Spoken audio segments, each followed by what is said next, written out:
is completely horrible, he might turn it off, which means we have to go to the end. And like it is what it is. That's I think everybody's very adaptive. yeah, that's what I figured. It's church. So are you?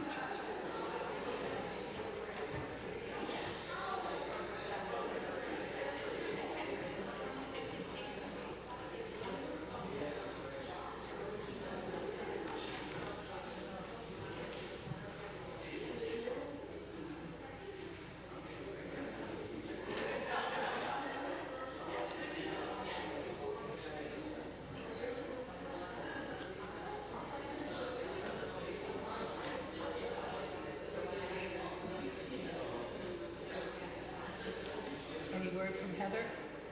No, No, not yet. not a word. Ah, Oh, you're for a moment. sure.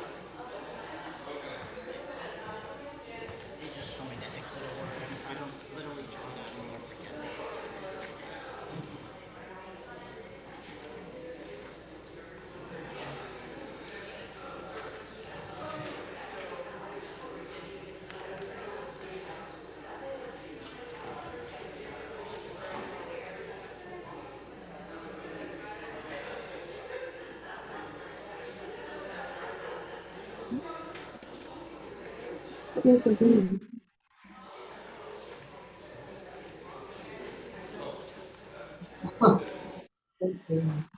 Right. Thank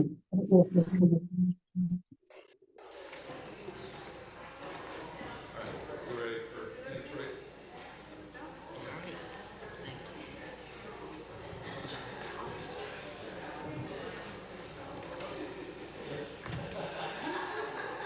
I meant to ask one of your stories when I was sitting up.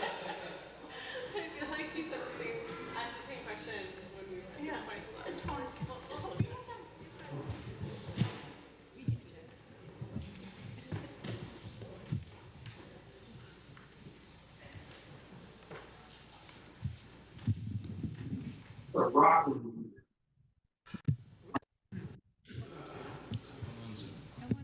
Oh,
good morning. Welcome to Theodore Parker Unitarian Universalist Church. My name's Ellie Jarrell, and I'm happy to see all of you. And I just want to know, for those of you who were here when I talked about my cell phone, I'm getting to know it a little bit.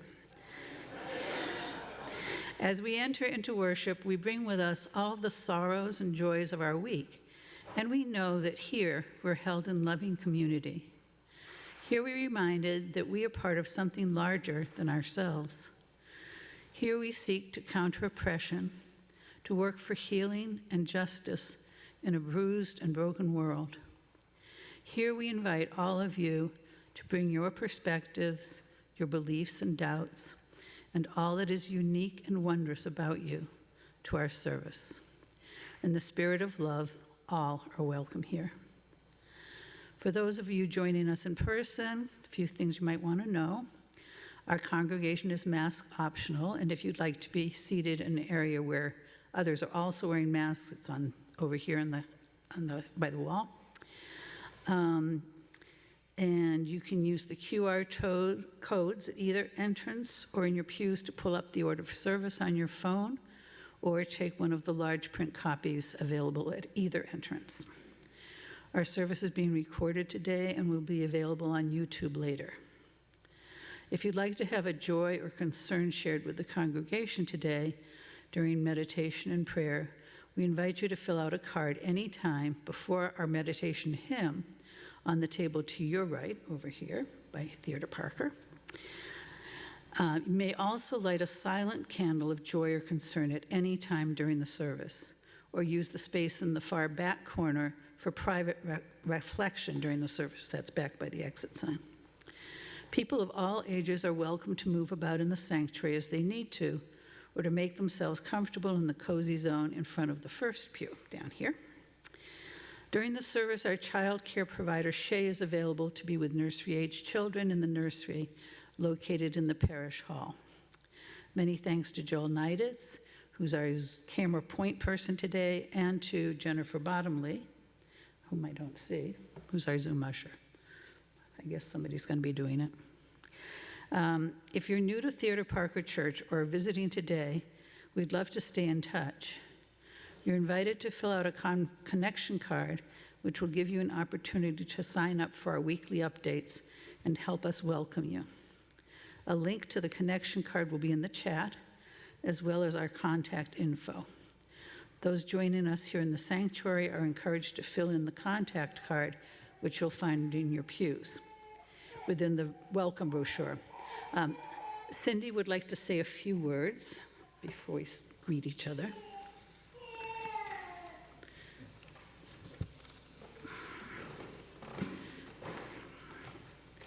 Hello, everyone.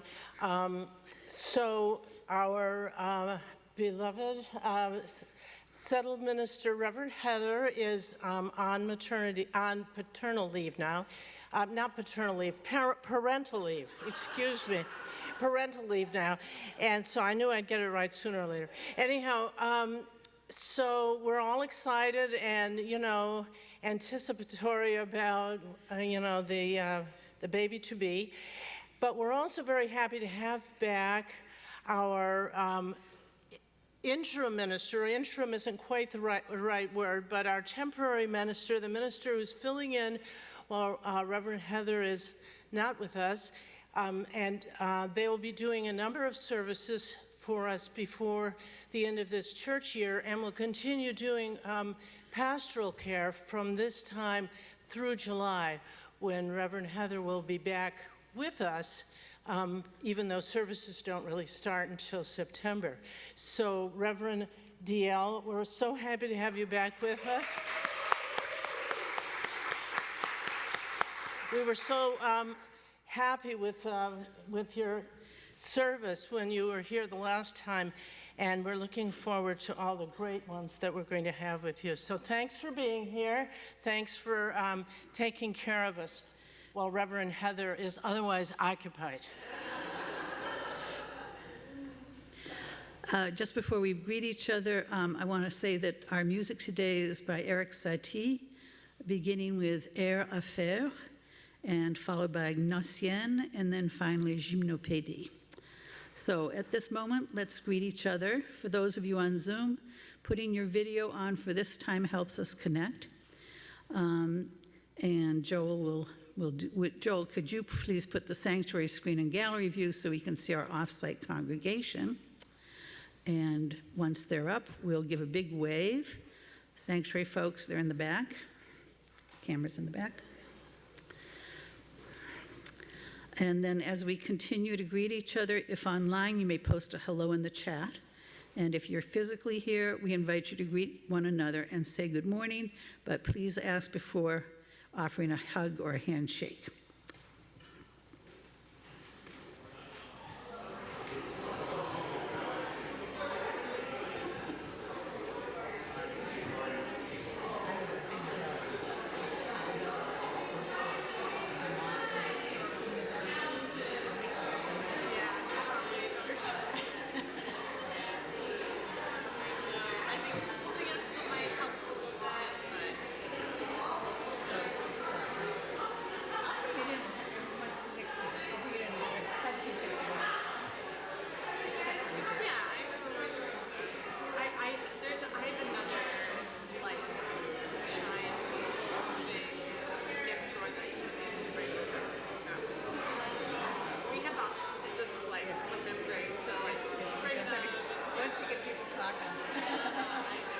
Who's going to stop? Who's going to bring the ball? I can't.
Good morning.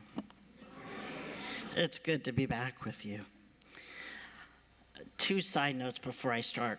One, you know that the music is really good when you just kind of get lost and don't realize it's your turn to speak. So thank you. But also, since I'm here in some capacity through July, there is a parental leave brochure floating around somewhere that I'm sure you'll have access to, and my contact information is in that, should you need me, and I'm being told it's right up here. So with that, we start our opening words by the Reverend Teresa Ein Soto, titled The Spark Between. There must be fuel, and there must be a spark, and there must be oxygen. We have principles and ethics, the fuel of the fire we would light. The spark is what passes between us, along with our aliveness, our possibility. Spirit moving between us is a clear invitation, embossed, addressed, sealed with wax, tied with a ribbon. The spark is a seed of fire that must be treasured and tended so that it may bring the light. We have passion, the air without which nothing thrives, least of all the blaze of covenant justice and kindness we would illuminate, both with who we are and what we do. All of this is an invitation to bring to life the blaze of liberation that is meant to light our way and to dispel the fog of cruelty and grief.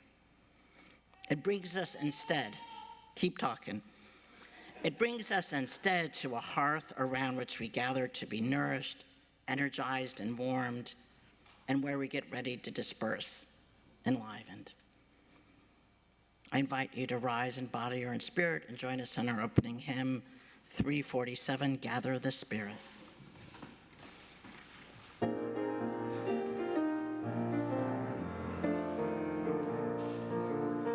Gather the Spirit, harvest the power. Our separate fires will kindle one flame. Witness the mystery of this hour. Our trials in this light appear all the same. Gather in peace, gather in thanks, gather gather in sympathy now and then. Gather in hope, compassion, and strength. Gather to celebrate once again. Gather the spirit of heart and mind. Seeds for the sowing are laid in store. Nurtured in love and conscience refined, with body and spirit united once more. Gather in peace, gather in thanks, gather in sympathy now and then. Gather in hope, compassion, and strength. Gather to celebrate once again. Gather the Spirit growing in all, drawn by the moon and fed by the sun. Winter to spring and summer to fall, the chorus of life resounding as one. Gather in peace, gather in thanks, gather in sympathy now and then. Gather in hope, compassion, and strength. Gather to celebrate once again.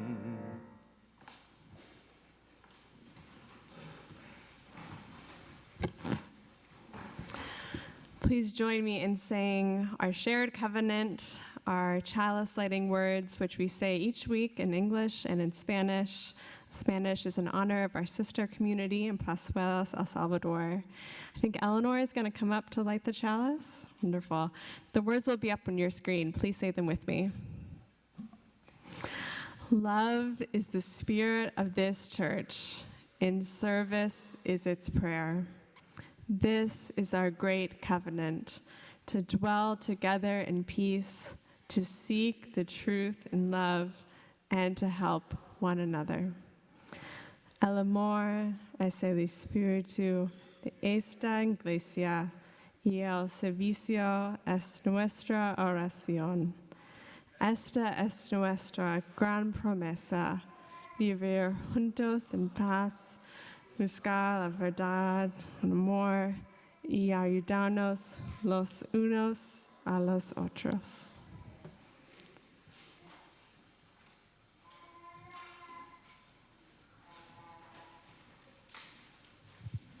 Good morning. I love how much activity you have up here this morning. My name is Rose. I serve as this congregation's religious educator. So glad to be with you all this morning. We have just so much happening this week and in the world in general. This morning, some members of our community have been doing the Walk for Hunger, an annual event, fundraiser event. And in Children's Chapel this morning, we're going to be celebrating. There's a sort of section, offshoot of the Walk for Hunger that's happening here in West Roxbury in support of our local food pantry, Rose's Bounty, which is run out of Stratford Street Church. So we're going to be supporting a table outside, greeting the walkers, connecting with our neighbors, and connecting to the important work of making sure that everyone in our community has enough to eat.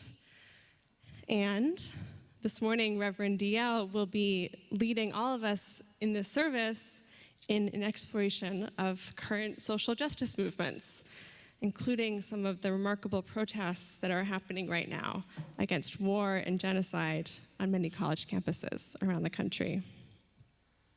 So the overlap of these two topics of this Walk for Hunger event, supporting this food pantry, and thinking about social movements and protest has brought up a way of thinking about social change for me that I think is really helpful. To start, I'm wondering if anyone knows what an ecosystem is, or what comes to mind when I hear the word ecosystem. Yeah, Tori. Nature, Yeah, what about nature? Ruth? Interconnectedness, absolutely. Interconnectedness. Yeah, to me, an ecosystem is thinking about how all the different parts of a natural system work together to support and create life, right? In the natural world, trees and mushrooms, birds and flowers, all a part of an ecosystem, all playing a different part, but each important to helping the whole system thrive. So when we think and talk about the work of social justice, the work of creating a better world, I think it can also be really helpful to think about that lens through the work, think about that work through the lens of ecosystem. Supporting food pantries and other ways of helping people really directly, that's called direct service work, right? It's an important part of helping everyone to survive in the unjust systems that we currently have in direct service. Protests, challenging people in power, that's a part of systems change work, right? We confront what's wrong in our systems and call for justice as part of changing what's causing injustice in the first place. Creating kind and loving community, like we do here at Theodore Parker Church, that's a part of creating alternatives to the injustice that we see in the world. It's also a part of social change. Just like birds and flowers and trees all play different but important roles in their ecosystems, different types of justice work, like direct service, systems change, and creating alternatives, are all a part of an ecosystem of growing true justice and supporting life. We can put more of our energy in one area than others at different moments and know that all of them matter, that all of them are connected and play a part in a larger whole. I'm grateful for all the ways that this community contributes to and supports that big ecosystem of justice and supports all of our collective call to make a better world. With that in mind, I'd love to invite Michael to lead us in our children's benediction. I'll invite the kids to join me by the door. I'm going to go to Children's Chapel and then help out outside for this Walk for Hunger event. Thank you.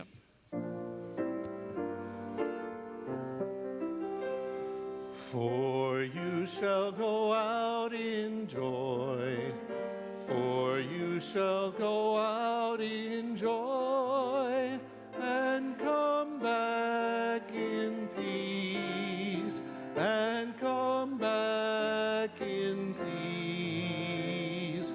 Blessed be.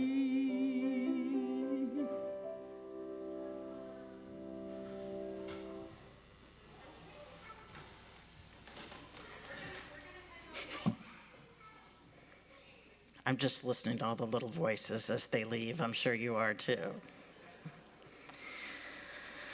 So I invite us now into a time of meditation and prayer. I invite us to find our feet firmly on the ground, perhaps our back against the pew. Feel free to kind of lower your gaze or close your eyes as you're comfortable. And let's enter together into a time of stillness. If you are here in the sanctuary and want to include a joy or concern this morning, you may fill out a prayer card during the upcoming centering hymn. And if you're on Zoom and you wish to share a joy or concern, please type that into the chat now. I invite you to remain seated and join us in singing hymn number 1009, Meditation on Breathing.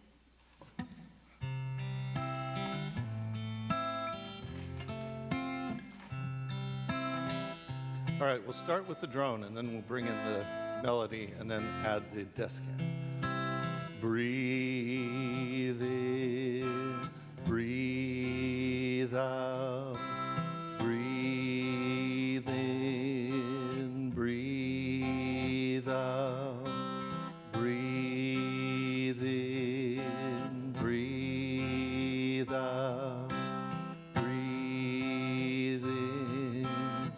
And if you want to stay on that, you can, but when I breathe in, I'll breathe in peace. When I breathe out, I'll breathe out love. When I breathe in, I'll breathe in peace. When I breathe out, I'll breathe out. And anyone who wants to join me on the descant. When I breathe in, I'll breathe in peace. When I breathe in, I'll breathe out love. When I breathe in, I'll breathe in peace. When I breathe out, I'll breathe out love. When I breathe in, I'll breathe in peace. When I breathe out, I'll breathe out love. When I breathe in, I'll breathe in peace. When I breathe out, I'll breathe out love. When I breathe in, I'll breathe in peace. When I breathe out, I'll breathe out love. One more time. When I breathe in, I'll breathe in peace. When I breathe out, I'll breathe out love. Beautiful.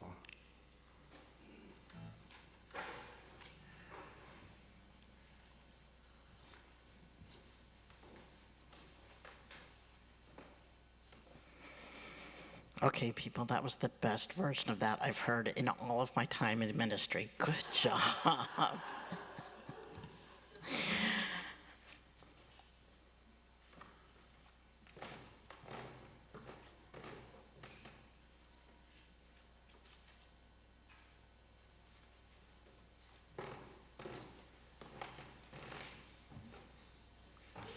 So our joys and concerns this morning include one from Carol Allen, a joy for not only a dazzling and profound music performance last night, but also the amazing Tretfier, by the amazing Tretfier, but also the fact that the concert netted over $900 for the work of the congregation. Thanks to all who volunteered and attended the Music on Center concert. We have one from Great Aunt Jennifer. Welcome Willow Beth Catherine. We won at 6 pound, born to Jennifer's niece, Mikey, and her husband David. Michaela and her husband David. Y'all write like I write, sorry. One from Matt. A joy baby, Charlotte, who was born earlier this week. And one from Susan, concern for Priscilla, who fell yesterday and dislocated her shoulder. And I want to look online as well. One from Karen Bishop, who is concerned for all the West Roxbury families whose homes have been flooded due to recent climate changes bringing record rains. I hope they experience the same support that Reverend Yale talked about during their last visit with us. We were talking about shared care. And one last one from Priscilla Wren, which is a concern and a joy, that the concerning shoulder injury is transforming and healing. That's the joy. Many thanks to this community for the nutritious food to allow me to focus and rest on getting better.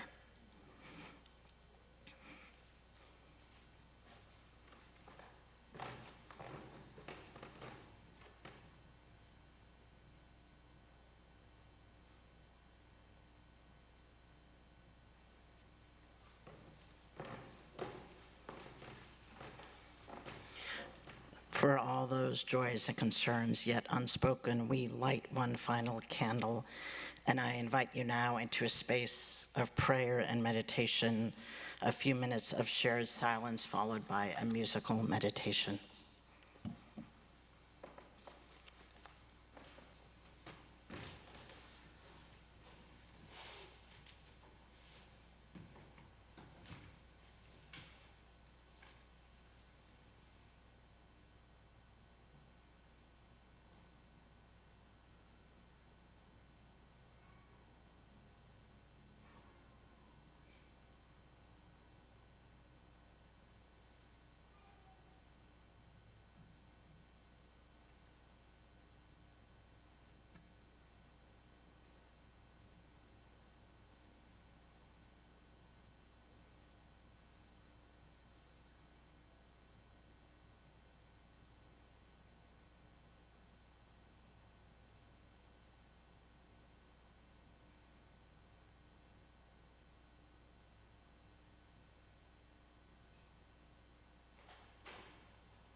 Our reading today is by Marge Piercy.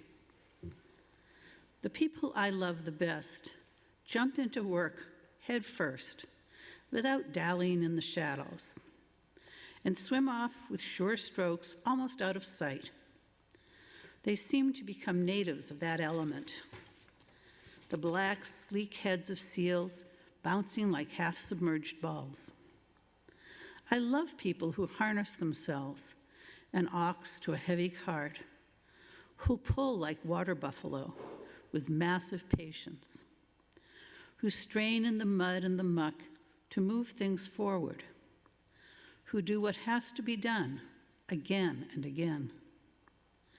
I want to be with people who submerge in the task, who go into the fields to harvest and work in a row and pass the bags along, who are not parlor generals and field deserters, but move in a common rhythm when the food must come in or the fire be put out.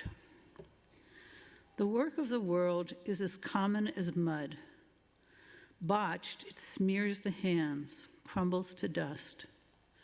But the thing worth doing well done has a shape that satisfies, clean and evident.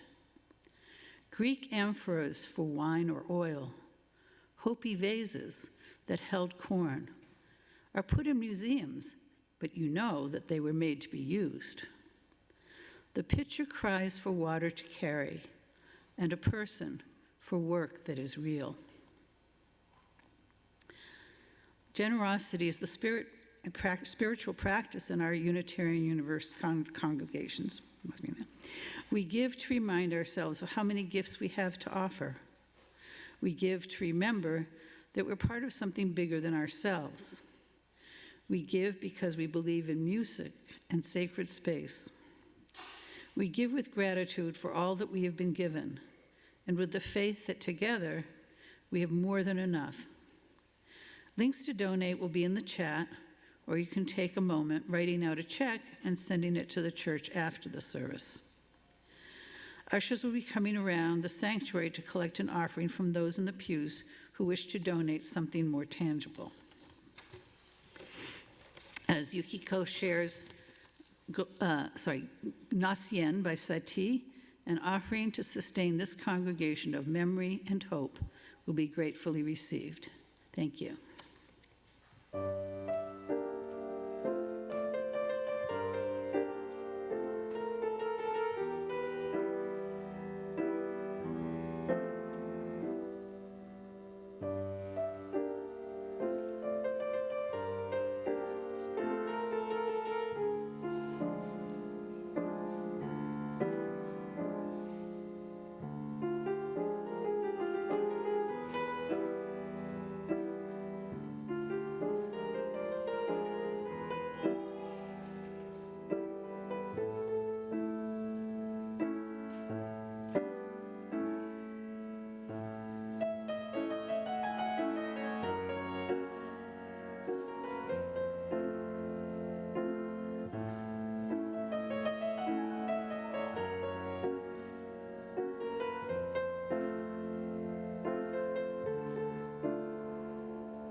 So once upon a time, many years ago when I was a teenager, I would wander around the kitchen, talking on the phone endlessly, dragging the lawn cord behind me. You remember those like 25? And while I did so, I would often kind of mindlessly stare at our kitchen bulletin board as though there was something new there. There never was. It was the same stuff. But up in the right corner, in a place of prominence, was this massive button. It was my mother's button. It was a memory of her time at the March on Washington with the Reverend Dr. Martin Luther King Jr. Near the end of my mother's life, she told me the truth, that she had been a mere 16 years old when she and her older sister, my late Aunt Janice, had gotten on a bus and gone across country from California to DC without their parents' knowledge or permission.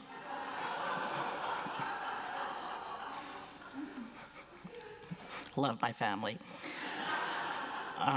Because what my mom knew, what my Aunt Janice knew, what they were sure of, is that they needed to be there. They needed to be at the March on Washington. They knew this was a seminal moment, and they wanted to be part of it, regardless of the cost. And there would be a cost.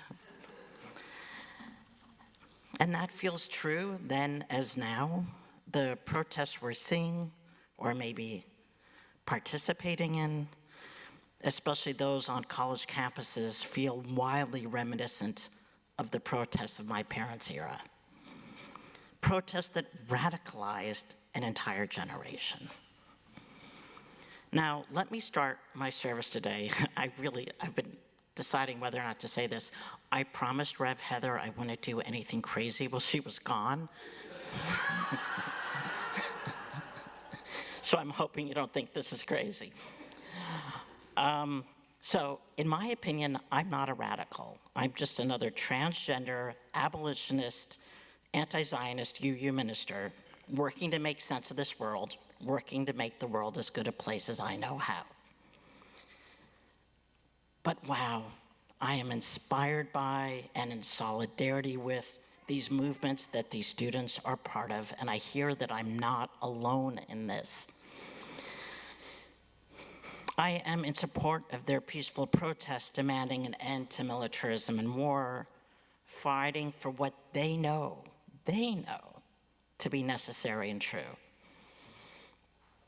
Like many of you, I've worked on issues around Palestinian self-determination and freedom long before October 7th. But after that, I found myself with so many others moved to say, stop, no more. We have learned war too well. And that's what these college students are doing. That's what they're saying. That somehow we lost track of our purpose as a people, and we began funding wars and destruction over so much good that we need here. We exported colonialism, the taking of another's land over respect of indigenous people. We sent weapons instead of food and medicine. And this is not who we are, and I believe it's not who we're meant to be. And as I thought about this, as I thought about how to bring it to you, the question I put out to my colleagues, which they loved, was tell me about someone in a Unitarian Universalist who was hated in their time and who is beloved now. Turns out there's a lot of us. Because if we go back to the Reverend Dr. Martin Luther King Jr., he wasn't revered in his time. If we go to William Ellery Channing, hated for so many for his position on abolition, or to Mary Wollstonecraft, feminist pioneer, who actually made the radical suggestion of saying that women should be educated just like men should. To name just a couple, no one thought they were right, not in their lifetime. Speaking truth to power, being in solidarity against a long-needed change is never a popular opinion. This is our history. This is why we are Unitarian Universalists. I think of Unitarianism all the way back in 14th century Transylvania, and then King David's edict of religious toleration. Do any of you know about this edict? So it said essentially, we are going to live in peace. We are going to let everyone coexist. And let me tell you, for that time, that was utterly heretical. That easily could have gotten him beheaded. But this is what we do as UUs. I think of our ancestor Hosea Ballou, who in 1805 wrote the Treatise on Atonement. And he explained that he read the Bible as supporting universal salvation. That is, in the afterlife, all human beings will be saved and none will be damned to hell. This deep belief in humanity, it was in utter opposition to the beliefs of the time. These claims could not have been more heretical. And yet, Hosea Ballou is one of our most beloved ancestors now within this faith tradition. I could go on listing the hated opinions that we have taken, hated positions that we have taken and taken and taken over time. From abolition to ending the Jim Crow laws, to women's right to education and freedom, to reproductive freedom, to LGBTQ rights, to an ever-evolving understanding, acceptance, and love of humans. I propose to you that this is our blood. This is our religious heritage. So when I heard a video of Muhammad al-Kurd, Palestinian writer and poet, taped speaking at the University of Berkeley in California this week, it resonated. And this is what he said. It is important to remember that you will be smeared, you will be maligned, you'll be dragged by the hair, you'll be beaten sometimes, you might even be arrested. You might be banned, you might lose your ability to continue your degree. You might be maligned by family members, people you hold dear, but you have to remember that throughout history, people that have stood on the right side of history have not been met with applause, have not been met with red carpets, have not been met with warmth. In fact, they have been persecuted and prosecuted. They've been shunned and isolated, And that is what is happening here. And I know that these very institutions that repress you today will celebrate you in the years to come. I flinch, and I bet you do, as I watch these youth hit with batons. My heart aches to see that some colleges have snipers on campus aimed at these peaceful protesters. And thanks to cell phones, every bit of this exists on social media, which is then more shocking because people know that their actions will be taped. But these young people, and this is where I want you to hear it, these young people are saying, this is where I give my heart. This is where I give my heart. I bless them for doing so, and I pray for them to survive this. I think again of my mom's button, of that March on Washington that changed a generation, and I see us there again. I hope with all my heart that we find ourselves moved to be part of this, to live into the faithful and rich history of Unitarian Universalists who have been moved in this way. May these youth be held with the love and honor they deserve as they move us forward on our shared journey. Blessed be. Please rise in body or spirit and join us in hymn number 368. Now let us sing.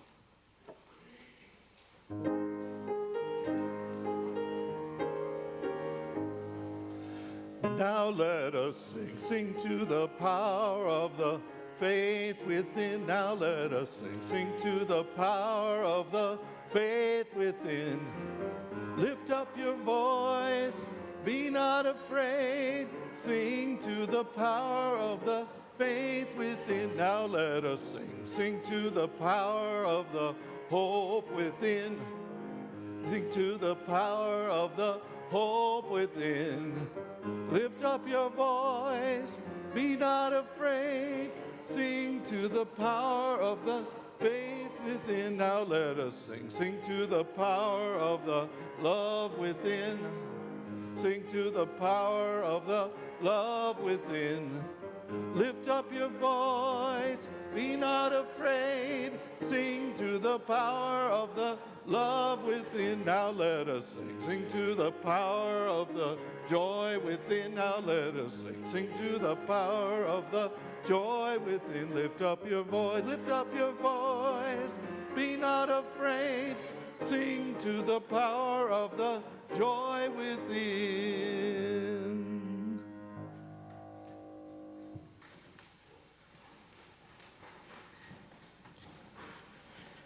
So a few announcements have been shared with me to share with you. The TPC plant sale will be on Saturday, May 18th from 10 to 2 in the parish hall. Plant donations and volunteers are welcome. Please see the church newsletter and the plant sale flyers for more details, or talk to Jennifer Buchwald. There are upcoming fundraisers for Palestine and Mother's Day Walk for Peace, with TPC participation organized by the Justice Allies. See Deb Ferenz at Coffee Hour for more information. On June 29th, TPC will participate in the 14th annual celebration of grassroots organizing at First Parish Dorchester Picnic. Please talk with Dave Harrington or Kevin Murray for details. Two more. You might have seen in the e-news that there's a plan to build some railings for the chancel. Thank you for whoever's thinking of that. If you'd like to see the plans or give input, please see Cindy Bergeron in Coffee Hour. And lastly, please join us for Coffee Hour in the parish hall or in breakout rooms. Our closing words today are by Layla Derlin-Jones. For those who came before us, we offer gratitude and thanks. May their memories be a blessing. May we feel surrounded by their love, inspired by their courage, their wisdom, and their dreams.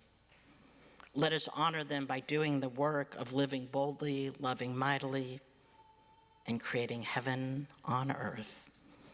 Amen, and blessed be.